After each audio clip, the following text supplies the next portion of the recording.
മന്ത്രവാദവും സന്മന്ത്രവാദവും ദുർമന്ത്രവാദവും ഉണ്ട്. ഈ ദുർമന്ത്രവാദം എന്ന് പറയുന്നത് ശരിക്കും പറഞ്ഞാൽ വശ്യം, മാരണം, ശത്രുദോഷത്തിന്, ശത്രുബാധ ഒഴിവാക്കാനായിട്ട് സ്വാർത്ഥ ലാഭത്തിന് വേണ്ടിയുള്ള ആഭിചാര കർമ്മങ്ങളാണ് ദുർമന്ത്രവാദം എന്ന് പറയുന്നത്. ഒരു വ്യക്തിക്ക് അയാളുടെ ആഗ്രഹങ്ങൾ സാധിക്കാൻ മറ്റേ വ്യക്തിയെ ഇല്ലാതാക്കണം അല്ലെങ്കിൽ നശിപ്പിക്കണം എന്ന് തോന്നുന്ന സമയത്ത് അയാൾ ചെയ്യുന്നൊരു ആഭിചാര കർമ്മമാണ് ദുർമന്ത്രവാദം എന്ന് പറയുന്നത്.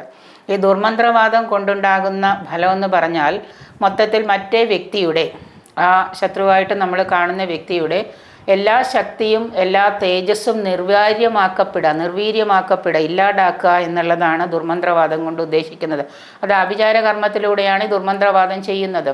അതിനെ പ്രതിരോധിക്കുവാനായിട്ട് ദുർമന്ത്രവാദം ചെയ്ത വ്യക്തി ആ മന്ത്രവാദം എങ്ങനെയാണെന്ന് വിചാരിച്ചു കഴിഞ്ഞാൽ അതിനെ ദുരിതങ്ങളെ ശമിപ്പിക്കുക. അതിന് പകരം നമ്മൾ സന്മന്ത്രവാദം കൊണ്ട് അതിന് കഴിയില്ല. അപ്പോൾ അങ്ങനെ കഴിയുമെന്ന് പൊതുവായിട്ടൊരു ധാരണയുണ്ട്. ദുർമന്ത്രവാദത്തെ സന്മന്ത്രവാദം കൊണ്ട് മാറ്റാൻ കഴിയുമെന്ന് പൊതുവായിട്ടൊരു ധാരണയുണ്ട്. അത് വെറുതെയാണ്. ദുർമന്ത്രവാദികളെ ഉപാസിച്ചുകൊണ്ടുള്ള ക്ഷുദ്രകർമ്മങ്ങളാണ് ദുർമന്ത്രവാദികൾ ചെയ്യുന്നത്. അപ്പോൾ ഈ രണ്ട് തരത്തിലുള്ള കർമ്മങ്ങളിൽ ക്ഷുദ്രാഭിചാരം ചെയ്തിരിക്കുന്നത് ദുർമന്ത്രവാദത്തിനാണോ അല്ലെങ്കിൽ സന്മാർഗത്തിലുള്ള സന്മന്ത്രവാദമാണോ എന്ന് നോക്കിയതിന് ശേഷം മാത്രമേ അത് പ്രശ്നവശാലാണ് നമുക്കത് അറിയാൻ സാധിക്കുക.